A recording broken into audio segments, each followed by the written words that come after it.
I'm excited to have another live event. You know, we this is our 74th circus that we put on, and to take a year off was it was a blow to all of us. We enjoy doing this. We look forward to this all year, and we're just excited to get back and see all the smiles on the kids and the families' faces. Every performance, we give away 10 bicycles. Every performance, 5 girls and 5 boys. They include a bike helmet, but and then we also have the best seats of the house, which are center ring on the floor. And people can be eligible for that just by getting a souvenir program coloring book. Excited, we're trying to give you something new.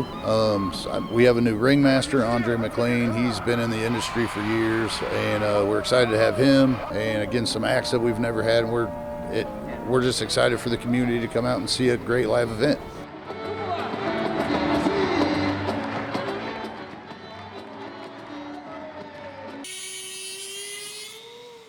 This is super exciting. We have known the time capsule was in there, and when the building started coming down, everybody talked about it. We waited for it.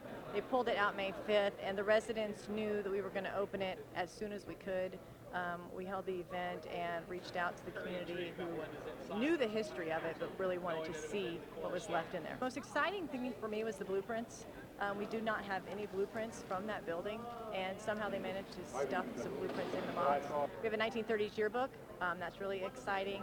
And then there's a book that's the building specifications, and we think, without looking at it so far, but we think it's the specifications that the state required you to do when you built a new building.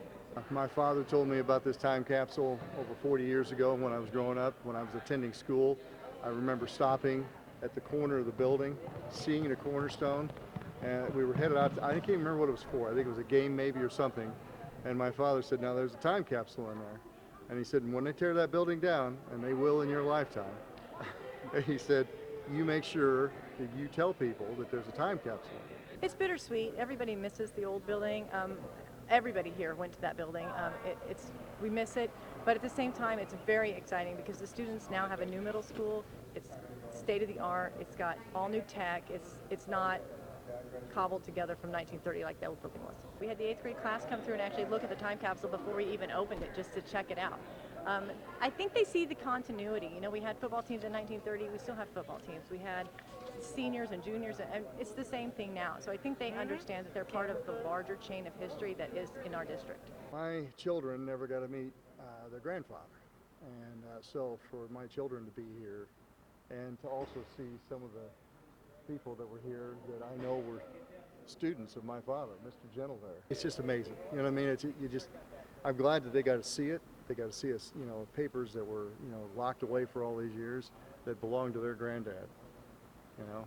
And for me, as his son, I mean, it was an amazing experience for me as well. I mean, I just absolutely enjoyed it.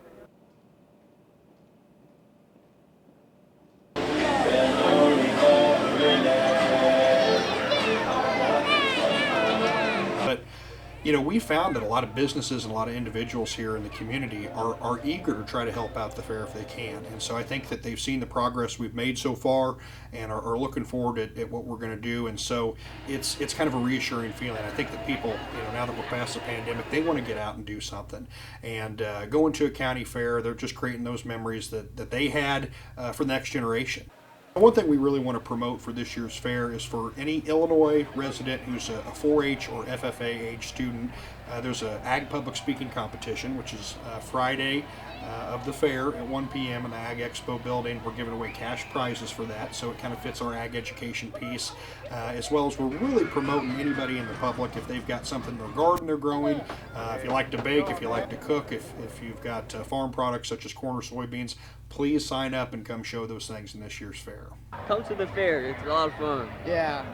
You'll spend a lot of money. I think it's just, you know, this is my first time being out here. I've been in the Decatur area now, I think going on almost 8 years, but it's going to be neat seeing something different, seeing the people, being able to connect with new people, and just kind of, you know, being able to show us off and get to know new people in the community as well. I'm a food guy, so I think try to get into a little bit of food and see what it's about and just enjoy it, right? And see what the community has to offer. And I think that's a fun thing that you get with these things. People are like, oh, I haven't been before. Just come check it out, see what, you know, the community has to offer, from food to small businesses, whatever the case is. Just have as much fun as you'd like, you know. Try all different kinds of food, you know. Best to try all the food. You get to see people you haven't seen for years come out to the fair, and you get to mingle and just have fun.